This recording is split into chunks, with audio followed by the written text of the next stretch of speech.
Hello મિત્રો, જય માતાજી, જય શ્રી કૃષ્ણ। તો આજે તો હે ને અમારા ઘેર નવું ઓવન આવ્યું। તો ઓવન આવ્યું તો હવે આપણને બધાને આમ એક્સાઇટમેન્ટ તો થાય ને કે શું બનાવીએ। તો અમે બધા હે ને પછી મોબાઈલ ચેક કર્યો ને તો સૌથી ઇઝી અને ફટાફટ બનતું હતું ને એ હતી નાન ખટાઈ। અને નાન ખટાઈ તો બધાને ઘરમાં ભાવ જ। તો અત્યારે વેકેશન ચાલતું હતું, બધી ધમાચકડીવાળા બધા ભેગા થયા હતા। તો કે હેડો તાણ આપણે આજે નાન ખટાઈ બનાવીએ। તો મેં કીધું હેડો તાણ। તે અમારા એક ક્રિષ્નાબેન કરીને, તો ક્રિષ્નાબેન કે હું બનાવીએ। મેં કીધું ઓકે, તમને આવડતે તમે બનાવજો, હું વિડીયો બનાવું કે સારું।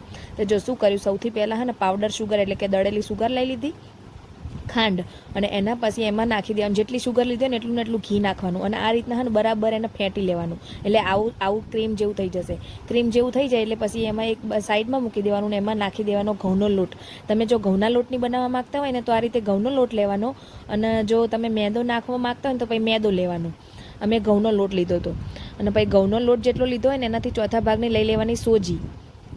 વાટકી એક જ વાટકી રાખવાની। એક આખી વાટકી ભરી હોય ને આપણે ઘઉંના લોટની તો એમાં અડધી વાટકી એનાથી ઓછી સોજી, અને એના એટલી સોજી લીધી હોય ને એટલો ચણાનો લોટ, એ ત્રણેય લોટ ભેગા કરીને અને બરોબર આ રીતે એને ચાળી દેવાના। અને મિત્રો એક થોડી ગડબડ થઈ ગઈ હતી, હું તમને આગળ કહું શું થઈ હતી એ, તમે છેલ્લે સુધી જોજો એટલે તમને ખબર પડશે શું ગડબડ થઈ હતી એ। અને નાખી દેવાનો 2 ચમચી વેનીલા પાવડર, જે આઈસ્ક્રીમ પાવડર આવે ને વેનીલાનો પાવડર નાખી દેવાનો। થોડા બેકિંગ સોડા, બેકિંગ પાવડર 1 ચમચી, થોડાક જ, અને નાખી દેવાનું થોડું મીઠું, એટલે મીઠાનો સ્વાદ બહુ માપનું જ નાખવાનું મીઠું। અને જે આપણે ખાંડ અને આ જે ઘીનું જે મિશ્રણ બનાવેલું હોય ને એનાથી જ લોટ બાંધવાનો। પણ અમારે લોટ બાંધવામાં શું થયું, લોટ થોડો હોય ને ઘી વધારે નાખ્યું હતું ને અમારા ક્રિષ્નાબેને, એટલે થોડો ઢીલો પડી ગયો હતો લોટ। બાકી છે ને થોડો કાઠો લોટ રાખવાનો, એટલે ઓવનમાં જલ્દી થાય। પણ અમને એવી ખબર નથી, ફર્સ્ટ ટાઈમ બનાવ્યું એટલે। પણ આગળ તમે જુઓ શું થાય નાન ખટાઈમાં એ।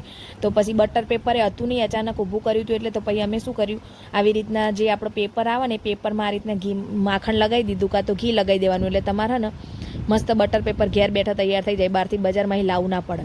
તો તમારે જો આ રીતના બનાવી દીધું ને પછી એને એક જ માપની ચમચી લેવાની, એટલે એક જ માપના ગુલ્લા થાય બધાય। તો જે ચમચીથી તમે એક પહેલી બનાવો નાન ખટાઈ એ બધી ચમચીથી માપ બનાવીને અને એકદમ ગોળ હોય ને પેડો બનાવીએ ને એવો ગુલ્લો બનાવી દેવાનો। અને એને થોડો ચપટો રાખવાનો, થોડો બહુ હાવ બેહાડી નહીં દેવાનો, થોડો ગોળ ઉપર ઉપસેલો રહે ને એવી રીતના રાખવાનો। અને એના હે ને બસ આ રીતના ગુલ્લા કરીને આપણે મૂકી દેવાના। પણ એમાં થયું કેવું મિત્રો, અમારા કહે ને લોટ હે ને બહુ ઢીલો થઈ ગયો હતો, એટલે હવે આગળ જતાં તમે જુઓ થાય હક નહીં થતી। તો આ રીતના પહેલાં એક ગુલ્લા બનાવીને મૂકી દેવાના, અને એના ઉપર હે ને આપણને થોડું સારું લાગે એવું તો કરવું પડે ને, તો આપણે પીસતા નહોતા એટલે પછી આવી રીતના કાજુ લગાવી દીધા। તો જો આ રીતના કાજુ એક લગાવી દેવાના મિત્રો, એટલે બહુ મસ્ત થઈ જશે તમારે નાન ખટાઈ બનાવી હોય તો। પણ હા ને ઘી થોડું ઓછું રાખજો, અમારે ઘી થોડું વધારે પડી જતું, બાકી બની હતી તો એકદમ મસ્ત સોફ્ટ અને મસ્ત।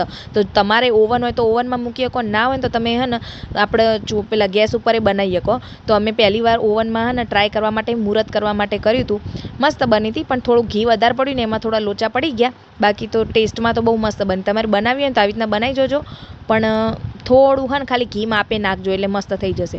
બાકી થઈ હતી તો એકદમ ક્રિસ્પી ઉપરથી અને અંદરથી સોફ્ટ। એટલે હેડો તાણ વિડીયો ગમે તો લાઈક કરજો મિત્રો, બાય બાય।